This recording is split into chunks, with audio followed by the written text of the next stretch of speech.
రా దేవుడు మిమ్మలను మీ కుటుంబాలను ఆశీర్వదించును గాక. ఆమెన్. ఆయన కృప మీకు సదాకాలం తోడై ఉండి నడిపించునుగాక. ఆమెన్. ఆయన కాపుదల భద్రత నిత్యము మీకు తోడై ఉండునుగాక. ఆమెన్. మీరు వెలుపల దీవించబడతారు, లోపల దీవించబడతారు. మీ గర్భఫలము మీ భూఫలము దీవించబడునుగాక. ఆమెన్. మీరు బయట ఉన్న లోపలున్న ప్రమాదాల నుంచి మిమ్మల్ని విడిపించి కాపాడునుగాక. ఆమెన్. కీర్తన గ్రంథము 54వ అధ్యాయము 4వ వచనాన్ని చదువుకొని ధ్యానించుకుందాం. ఇదిగో దేవుడే నాకు సహాయకుడు, ప్రభువే నా ప్రాణమును ఆదరించువాడు. దేవునికి స్తుతి మహిమ కలుగునుగాక. ఎంత అద్భుతమైన మాట చూడండి. ఇదిగో దేవుడే నాకు సహాయకుడు అని దావీదు ఇక్కడ రాస్తా ఉన్నాడు. దేవుడు దావీదు మాలు దాగి ఉన్నాడు కదా అని సౌలుతో చెప్పినప్పుడు, మాలు అనే ప్రాంతంలో దాగి ఉన్నాడు. జిఫీలు వచ్చి దావీదు మాలో దాగి ఉన్నాడు కాడా అని సౌలుతో చెప్పినప్పుడు దావీదు గారు ఈ కీర్తన రాస్తున్నాడు. మాట్లాడుతూ మాట ఎంత అమూల్యమైందో మనకు అర్థమవుతుంది. ఏంటి అర్థమవుతుందంటే, ఇదిగో దేవుడే నాకు సహాయకుడు. శత్రువు ఉన్నాడు, ఆ శత్రువు వెంబడి అనేకమైన శత్రువులు ఉన్నారు. కానీ దావీదు యొక్క విశ్వాసం, నమ్మకము, నిరీక్షణ ఏమంటుందంటే, ఇదిగో దేవుడే నాకు సహాయకుడు. అంటే సైన్యములకు అధిపతి అయిన యెహోవాయే నాకు సహాయకుడని ఈ మాటలు తెలియపరుస్తున్నాడు. ప్రభువే నా ప్రాణమును ఆదరించువాడు. ఎందుకంటే ఆయన ప్రాణం మనలో ఉంది. నరుడు వారి నాసికారంధ్రములోంచి తన జీవవాయువు ఊదగా నరుడు జీవాత్మాయాడు. కాబట్టి ప్రభు మనల్ని జీవింపచేశాడు. కాబట్టి మన ప్రాణాన్ని ఆదరించువాడు, మనకు సహాయకుడు దేవుడే. ఎప్పుడు అంటే ఆపత్కాలంలో నమ్ముకోదగిన సహాయకుడు ఆయనే అని 46వ కీర్తన 1వ వచనము ఈ రీతిగా రాయబడి ఉంది. ఆపదలు వస్తున్నప్పుడు నీకు సహాయకుడు, అలాగే నీ ప్రాణాన్ని ఆదరించే దేవుడు. ఇక్కడ తండ్రి అయిన దేవుడు మనకు సహాయకుడిగా ఉన్నట్టుగా పరిశుద్ధమైన గ్రంథం మనకు తెలియపరుస్తుంది.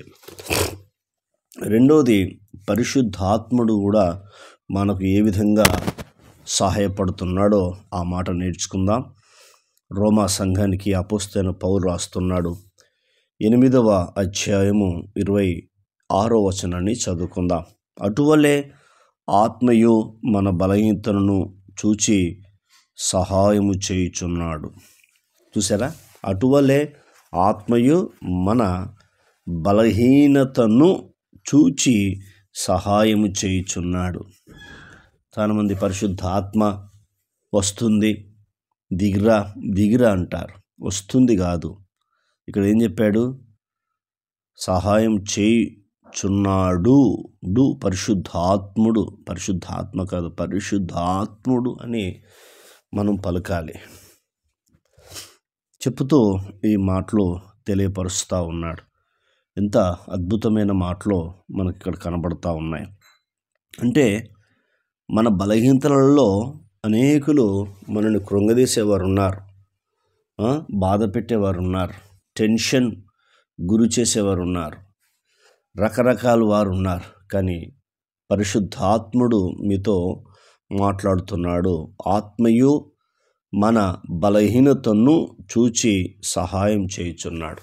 ఎందుకంటే పరిశుద్ధాత్మునికి తెలుసు మనం ఎంత బలహీనులము, తెలుసు అన్నమాట. అందుకే ఆ బలహీనతలను ఏం చేస్తున్నాడు, సహాయం చేస్తున్నాడు. నా వైపు చూడు, నా మీద నువ్వు ఆధారపడు, నేను చెప్పే మాటను విను, నేను నీకు సహాయకుడిగా ఉన్నాను, నా సహాయం తీసుకో అని పరిశుద్ధాత్ముడు ఈ వాక్యం ద్వారా మనతో మాట్లాడుతున్నాడు, మనని ఆదరిస్తున్నాడు, ధైర్యపరుస్తున్నాడు. ఎక్కువగా ఏదైనా సమస్య వచ్చినప్పుడు, బలహీనతలు కావచ్చు, వ్యాధులు కావచ్చు, ఏదైనా కావచ్చు, ముందు మనుషులను ఆశ్రయిస్తారు. మనుషులను ఆశ్రయించడం తప్పు కాదు, ఎందుకంటే ఆశ్రయించాలి. కానీ అది మొదట దేవుణ్ణి ఆశ్రయించాలి. మొదట దేవుని మనం ఎప్పుడైతే ఆశ్రయిస్తామో కంపల్సరీ ఏమవుతుందంటే వెంటనే మనకు సహాయం దొరుకుతుంది. అప్పుడు రెండోది, మనుషుల దగ్గరికి వెళ్ళినప్పుడు ఈ పరిశుద్ధాత్ముడు వాళ్ళకు ప్రేరేపణ ఇస్తాడు. వెళ్ళి నువ్వు సహాయం చేయొచ్చు కదా, నువ్వు సహాయపడవచ్చు కదా అని పరిశుద్ధాత్ముడు ఏం చేస్తాడంటే వాళ్ళకు ప్రేరేపిస్తాడు. ఎప్పుడైనా ఫస్ట్ ఏ సమస్య వచ్చినా ఆయన పాదాలు పట్టుకోవాలి, ఆయన దగ్గర కూర్చొని సమస్యను ఎలా పరిష్కరించాలి, ఈ సమస్య పెరగకుండా ఎలా దాన్ని అణిచివేయాలో మనకు సలహాలు ఇస్తాడు. అందుకే చెప్తున్నాడు, ఆయన మాట్లాడుతున్నమాట సహాయకుడు. మరొక లేఖన భాగాన్ని చదువుకుందాం. ఎబ్రీ సంఘానికి అపోస్తలుడైన పౌలు రాసి ఆ సంఘాన్ని ఆదరిస్తున్నాడు. 13వ అధ్యాయంలో 6వ వచనాన్ని చదువుకుందాం. ఇక్కడ ఏమంటుండంటే, కాబట్టి ప్రభు నాకు సహాయుడు, నేను భయపడను, నరమాత్రుడు నాకేమి చేయగలడు అని మంచి ధైర్యముతో చెప్పగలవారమై ఉన్నాము అంటున్నాడు. చూడు, అంటే ఇక్కడ పౌలు ఈ సంఘం రాసి మాటలు తెలియపరుస్తున్నాడు. కాబట్టి ప్రభు నాకు సహాయుడు, నేను భయపడను, నరమాత్రుడు నాకేమి చేయగలడు అని మంచి ధైర్యముతో చెప్పగలవారమై ఉన్నాం అంటున్నాడు. ఇక్కడ కుమారుడైన యేసు క్రీస్తు ప్రభువారు ఆదరించే మాట అపోస్తలుడైన పౌలు ద్వారా ఎబ్రీ సంఘానికి రాసి వారిని ఆదరిస్తున్నాడు. ప్రభు నాకు సహాయుడు, నేను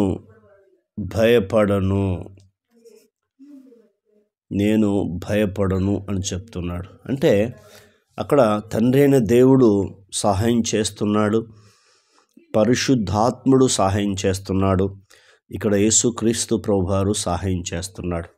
మీరు నిద్రలోనికి వెళ్ళక ముందుకు ఈ వాక్యాలు విని ఆత్మీయంగా బలపరచబడండి, ఆత్మీయంగా దీవించబడండి, ఆత్మీయంగా ఆదరించబడతారు, దీవించబడతారు. మానసికంగా, శరీరానుసారంగా ఒత్తిడి నుంచి కూడా విడిపించే వాక్యం. ప్రార్థన. కన్న తండ్రి, నీకు స్తోత్రాలు. భిన్న మాటలు దుష్టెత్తుకుపోకుండా సహాయం చేయమని అడుగుచున్నాం. తండ్రివైన దేవా, నీవు సహాయకుడిగా ఉన్నందుకు వందనాలు. పరిశుద్ధాత్ముడా, మీరు సహాయకుడిగా ఉన్నందుకు వందనాలు. యేసుక్రీస్తు ప్రభువా, మీరు మాకు సహాయకుడిగా ఉన్నందుకు వందనాలు. ఈ మాటల ద్వారా మమ్మల్ని మీరు ఆదరించి అనేకమైన బంధకాల నుంచి విడిపించినందుకు మీ కృతజ్ఞతలు చెల్లిస్తూ యేసు నామంలో పొంది ఉన్నాం తండ్రి, ఆమేన్. దేవుడు మనందరిని దీవించి ఆశీర్వదించునుగాక.